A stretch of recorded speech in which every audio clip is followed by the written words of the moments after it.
แผนกการค้าแขวงหูนานองค์การปกครองเมืองห้วยหัวสาธารณรัฐประชาชนจีนได้จัดกล่องประชุมส่งเสริมการลงทุนด้านอุปกรณ์และการผลิตของแขวงหูนานสู่อาเซียนปี 2026 ได้จัดขึ้นในวันที่ 19 พฤษภาคม 2026 นี้โดยมีท่านศิลภากรภูมะไสศรีหัวหน้าห้องว่าการนครหลวงเวียงจันทน์ท่านศรีเฟืองกลางสมาชิกคณะกรรมการผักและห้องผู้อำนวยการแผนกการค้าแขวงหูนานท่านวังฟูห้องเลขาธิการใหญ่รัฐบาลประชาชนเทศบาลห้วยหัวพร้อมด้วยนักธุรกิจและภาคส่วนที่เกี่ยวข้องเข้าร่วมกองประชุมครั้งนี้เป็นอีกหนึ่งกิจกรรมส่งเสริมการลงทุนด้านอุปกรณ์และการผลิตการค้า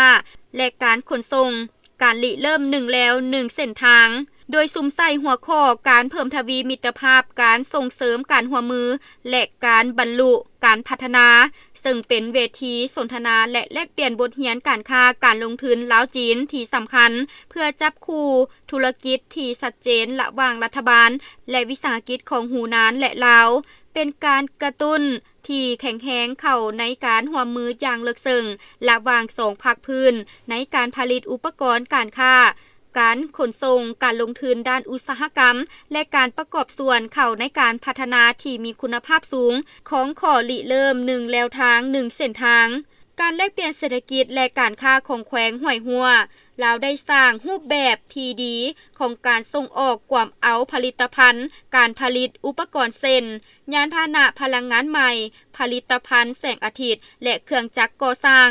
พร้อมนั้นยังมีผลิตภัณฑ์กสิกรรมเส้นหมากไม้เขตฮ้อนแป้งมันต้นและยังร่วมกันเขียนบทใหม่ในการร่วมมือด้านเศรษฐกิจและการค้าระหว่างจีนลาวท่านศิลภากรภูมาไสศรีกล่าวว่าการส่งเสริมขบวนการอุตสาหกรรมให้มีความเข้มแข็งต้องการทรัพยากรอุตสาหกรรมที่มีคุณภาพสูงและการสนับสนุนด้านเทคโนโลยีที่ก้าวหน้าซึ่งโครงการทางรถไฟลาวจีนได้สร้างขัวที่แข็งแกร่งสำหรับการร่วมมือด้านเศรษฐกิจและการค้าระหว่าง2ประเทศรัฐบาลลาวจะสืบต่อปรับปรุงสภาพแวดล้อม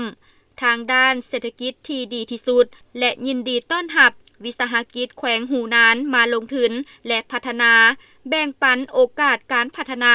และจะให้การสนับสนุนอย่างครบถ้วนสำหรับวิสาหกิจที่ลงทุนในลาวจะส่งเสริมการจัดตั้งปฏิบัติให้มีประสิทธิภาพ